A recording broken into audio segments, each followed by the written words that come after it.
भारतीय दंड संहिता में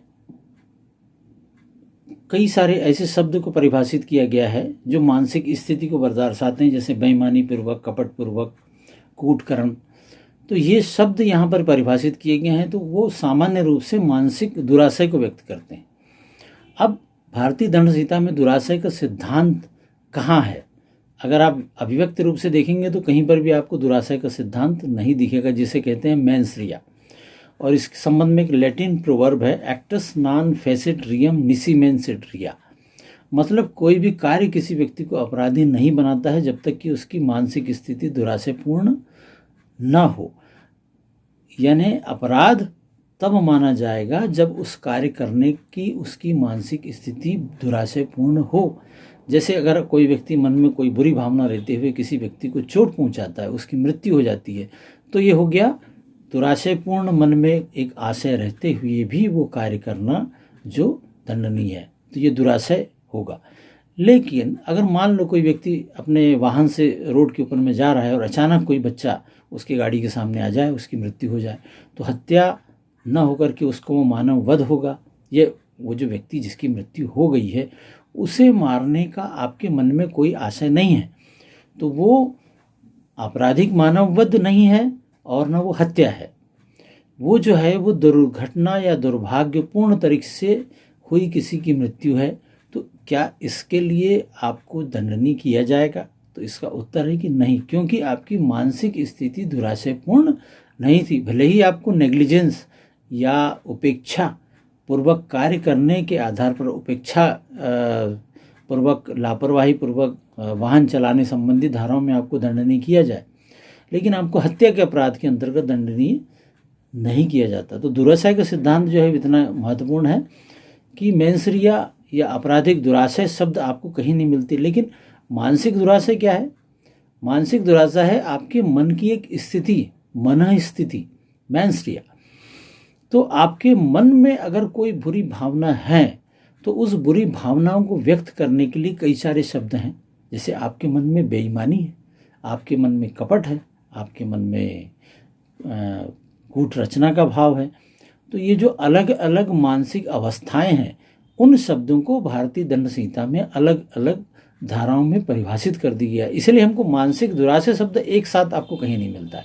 लेकिन मानसिक दुराशय की जो मन स्थिति होती है, तो वो अलग अलग प्रकार की स्थितियों को भारतीय दंड संहिता में परिभाषित कर दिया गया है। जैसे धारा 28 में है कूटकर्म।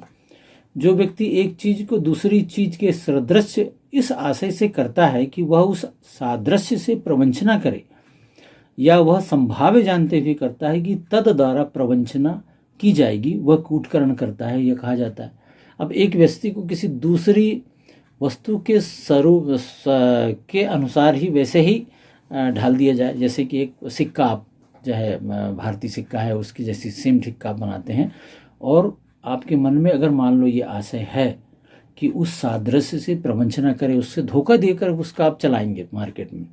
आपने एक सिक्का ढाला एक डुप्लीकेट वाला, और उसको जो आप मार्केट में चलाना चाहते हैं, तो आप चलाना चाहते हैं या आप भी जानते हैं कि इसका डुप्लीकेट सिक्के के रूप में प्रयोग होगा, तो ऐसे जो कार्य होगा वो कूटकर्म कहलाएगा। जैसे कि अगर एक स्टाम्प है, उसके जो ऊपर आपने एक फर्जी साइन बना करके कोई दस्तावेज बनाते हैं, और उस दस्तावेज का कूटकृत दस्तावेज का असली के रूप में उपयोग किया जाएगा, ये जानते हैं, तो कूटकर्म की परिभाषा के अंतर्गत आता है, और इसलिए वो कूटकर्म के रूप में दंडनीय होगा। तो ये परिभाषा खंड में जितने भी जो शब्द दिए गए हैं, इसको समझना अत्यंत आवश्यक है। अगला इसमें जो सेक्शन है, सेक्शन 29, दस्तावेज शब्द को परिभाषित करता है। तो दस्तावेज शब्द में क्या अर्थ है यहाँ?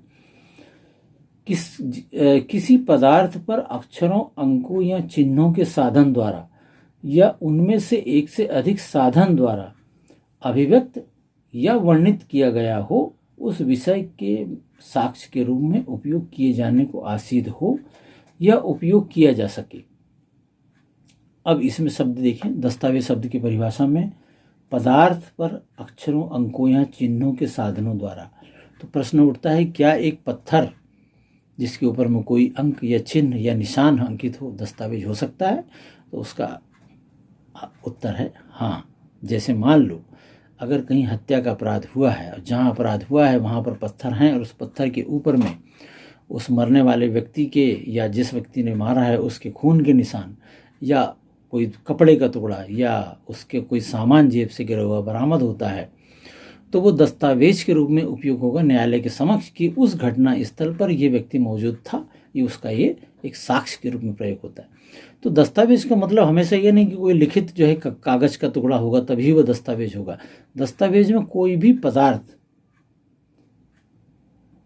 शामिल हो सकता है जिसमें अक्षरों, अंकों या चिन्हों के द्वारा कुछ अंकित हो जिससे कोई साक्ष्य मिलता हो। तो ये दस्तावेज की परिभाषा इसमें दी गई है भारतीय दंड संहिता की धारा 29 में। धारा 30 जो है भारतीय दंड संहिता का, कि वो उसमें परिभाषित है मूल्यवान प्रतिभूति। तो ये ऐसे दस्तावेज को प्रदर्शित करता है जो विधिक अधिकार सृजित, विस्तृत, अंतरित, निर्बंधित, निर्वापित किया जाए, छोड़ा जाए या जिसके द्वारा कोई व्यक्ति यह अभिस्वीकार करता है कि वह विधिक दायित्व के अधीन है या अमुक विधिक अधिकार नहीं रखता है।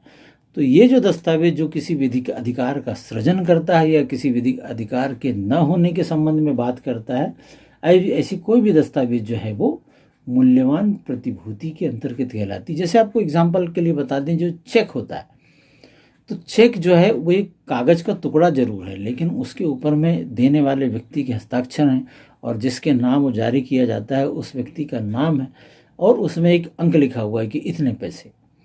तो ये जो चेक जो है वो एक मूल्यवान दस्तावेज की परिभाषा में आएगा। कोई एग्रीमेंट अगर होता है किसी दो व्यक्तियों के बीच में, तो वो उस एग्रीमेंट में एक व्यक्ति के अधिकार और दूसरे का कर्तव्य, दूसरे का अधिकार पहले का कर्तव्य का जिक्र होता है। तो ऐसा एग्रीमेंट के लिए जो बनाया गया दस्तावेज है वो भी मूल्यवान प्रतिभूति की परिभाषा के अंतर्गत आएगा, है ना। धारा 31 भारतीय दंड संहिता की विल शब्द को परिभाषित करती है। अविल का मतलब वसीयत यानी इच्छा। विल का जो हिंदी अर्थ ही इच्छा होता है। तो इच्छा पत्र, कोई व्यक्ति अपनी इच्छा को अभिव्यक्त करता है तो वो विल या इच्छा शब्द की परिभाषा के अंतर्गत जाता है, जो भारतीय दंड संहिता की धारा 31 में दी गई है। अब इच्छा व्यक्त करने के लिए जरूरी नहीं है कि उसके लिए आप जो है स्टाम्प्ड हो, उसके ऊपर में लिखें और वो स्टाम्पित हो, या किसी कागज में अगर मान लो कुछ लिख करके कोई व्यक्ति जो है छोड़ के चले जाता है तो वो भी उसकी वो इच्छा पत्र के रूप में उसका उपयोग होता है। कोई पत्र किसी ने लिख दिया, जैसे पिता एक अपने पुत्र को पत्र लिखता है कि मैं चाहता हूँ कि मेरी जो है वो ये संपत्ति मेरी मृत्यु के बाद में मेरे आपके बड़े भाई को हो और ये थोड़ी संपत्ति है आपको मिले, इस टाइप से उसने पत्र लिख दिया। तो वो जो पत्र जो है वो इच्छा पत्र के रूप में कार्य करेगा।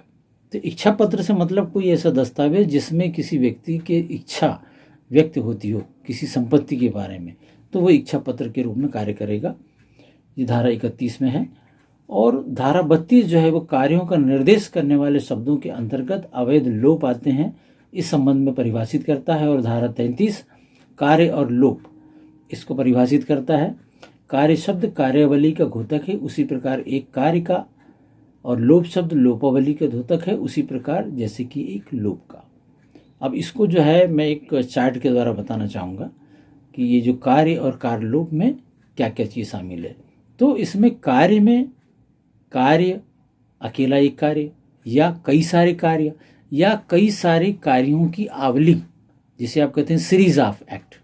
तो एक्ट्स, मैनी एक्ट्स या सीरीज ऑफ एक्ट। और कार्यलोप मतलब ओमिशन या एक सिंगल ओमिशन या ओमिशंस और सीरीज ऑफ ओमिशंस, यानी एक कार्यों की आवली। तो वैसे लोप की आवली यानी कार्यलोप आप करते जा रहे हैं, आप कार्यलोप करते जा रहे हैं, तो वो कार्यलोप जो है वो भी कार्य के अंतर्गत आते हैं। तो जहाँ जहाँ हम कार्य शब्द की बात करेंगे वहाँ वहाँ उसका कार्य का लोप के लिए भी होता है। तो ये आपको धारा 32 और 33 में कार्य और कार्य लोप की परिभाषा दी गई है। तो इसे ये चार्ट से हम समझ सकते हैं। इसके बाद में हम देखेंगे धारा 34।